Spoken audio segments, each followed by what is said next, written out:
life, the bright lights, the type the crowd likes. Where you at, ballers? Ladies love me and men, they wanna be me, they pay to come see me. Where you at, ballers? Welcome back to another episode of the NBA Shot Clock. I am J.A. Cavalier. I'm going to be joined by the Shark and Junior Browne. Free picks, no fluff. We're going to tell you who we like, tell you why we like them, get you in and out. That's what she said. The NBA Shot Clock starts now.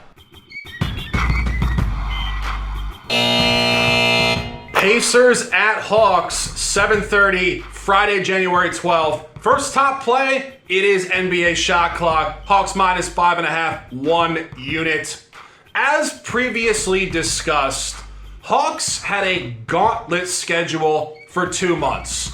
No consecutive home games since November 21st and 22nd.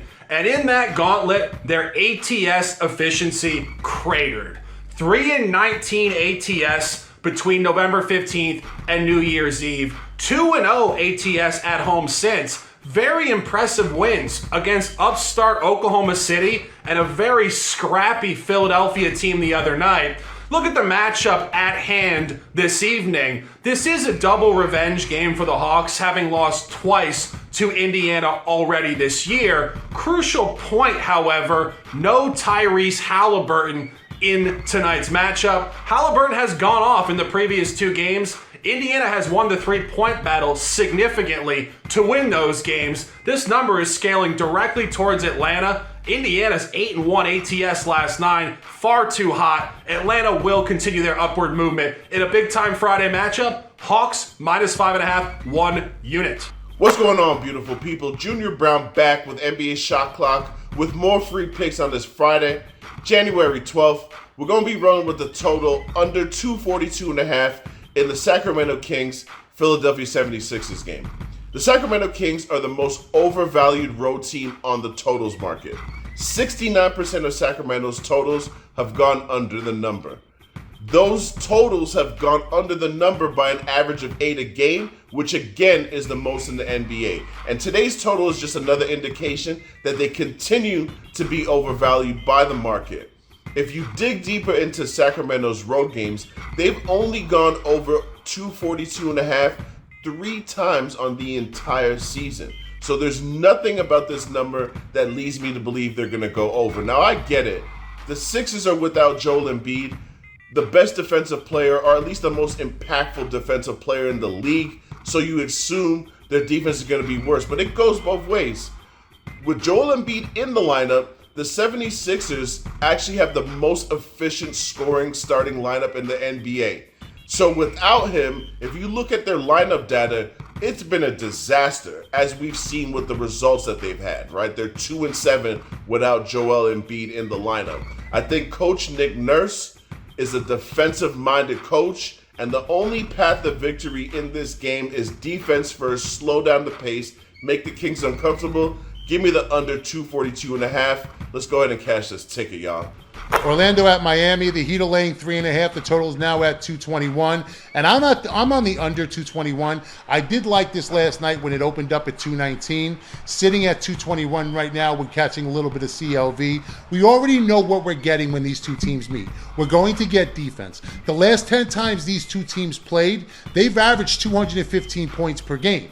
The Heat are 9th in scoring defense. Orlando Magic are 12th. The Heat play at the 3rd slowest pace in the league. They're going to be without Butler. They're going to be without Lowry. And agreed, they have been picking up tempo with these guys out of the lineup, but I don't think that's sustainable tonight against an Orlando defense. We've seen what happened to those legs in the second half. They got wobbly against OKC. They were up pretty big at the half, and then OKC blew their doors off, winning that game. Tonight, they're going to have to slow things down. They're going to have to tighten up that defense. And it's pretty much been their MO all season long. 5 of Miami's last 7 games have gone under the posted total. Last 2 for Magic have also gone under. The Magic managed just 92 points their last time out against Minnesota, and that was at home. More of the same tonight is expected. Give me the under. Now, I'm going to be at this game as always. I'll be in the Ocho Lounge. You guys want to see me if you're in the building. come see me. The water is always warm, always down to shake a few hands, take a couple pics. Tonight, Magic Heat under the posted total. Warriors at Bulls, 8 o'clock, United Center. We're taking the home team -3, 1 unit official. Let's talk about the Warriors.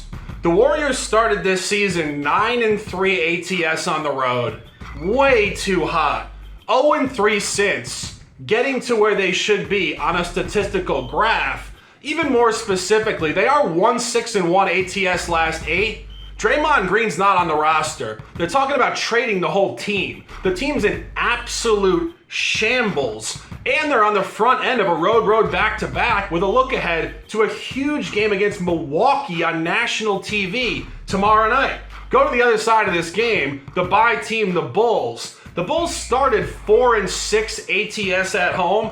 They are 8-2-1 since, catching significant upward movement. Chicago is also 6-1-1 ATS at home against the West. Chicago hammered the Dubs last year at home by 14. The line's even stronger than it was last year. Brutal spot for the Dubs. Great spot to buy the Bulls. The buy hat is engaged. Let's cash this ticket. Bulls -3 official. What's going on, beautiful people? Junior Browne back with NBA Shot Clock on this Friday, January 12th, in my second pick, which is the Utah Jazz -2.5 against the Toronto Raptors team that's in a really tough spot. 5th game in 7 nights, all on the road. This one's going to be played at altitude against a red-hot Utah team who are 8-2 in their last 10. And the thing that seals the deal for me with Utah is you would think that the path to victory usually for Utah is to make shots. Well, their offense has been exactly the same. It's their defense that's winning them these games. On the season, up until this 10-game stretch, Utah was the 25th defense in the league. If you look right now, they've been bumped up to 22nd because during this 10-game stretch, they've actually been the 6th most efficient defense in the NBA. That's an indication of a young team coming together, starting to figure out how they fit, starting to understand their roles, and just playing a better brand of basketball. Give me Utah at home at this number because I'm not laying more than 3 with Utah anywhere at any time. But at -2.5 in this difficult spot for Toronto, I'm a roll with Utah. Let's go ahead and cash this ticket, y'all. Rockets, Pistons, 7:30, Detroit, Michigan. NBA Shot Clock, Friday, January 12th. Best bet of the day. Rockets -7.5, 1 unit official. The Rockets are on the road yet again where they have performed poorly all year. 5-10 ATS overall, 0-5 at the Eastern Conference, 0-3 at the Central. But if you start to look at the details of those non-covers, absolutely egregious. 7 games that they lost decided by 2 points or less, 2 in overtime, including an excruciating non-cover a couple nights ago at Chicago. Going to Detroit, a Detroit team that performs far better on the road. 9-11 ATS on the road, 5-13 at home, 1-8 at home against the West, including losses to bottom feeders Portland, Utah, San Antonio, and Memphis. Detroit got hammered on New Year's Day at Houston by 23. Houston is laying more on the road than they were at home. Big time stuff for Houston to get their first road cover at the East this year. Buy it, live it, love it, and let's dominate. Los Angeles at Memphis. The Clippers are laying 7. The total here is at 225.5. And I'm on the Clippers first quarter laying the 2.5. This one opened up last night. I pounced immediately. Full transparency, I already have a $5 ticket in pocket on this game. Look, the Clippers are just on one right now. 7-1 their last 8 games. That includes an 11-point win over this Memphis Grizzlies team on December 29th. The Clippers have been getting out early, fast starters, covered the first quarter in 3 of their last 4 games, 5-2 against the spread their last 7, but more importantly, on the road. They get it done early, they get it done often. In road games this season, they've opened up in the first quarter with a +4 scoring margin. The Grizzlies, on the other hand, bottom 5. I just don't see where the points come from for this Grizzly team tonight. When they need buckets, who's going to get it done? There's no Ja, there's no Smart, there's no Rose, there's no Clark. Adams also out. They're all out. So they're going to have to rely on Bane and Triple J. Look, they're good, right? But that's not enough against what's a deep Clippers team. And I said it earlier before this happened, while it was happening, and I doubled down on this now. I said Harden on this team is going to be a problem. So go out now, grab all of those Clippers futures while you still can. I already did.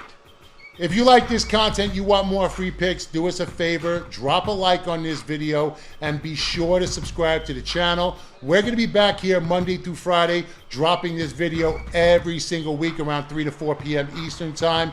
Until we see you guys back here on Monday, remember, bet with your heads, not above them.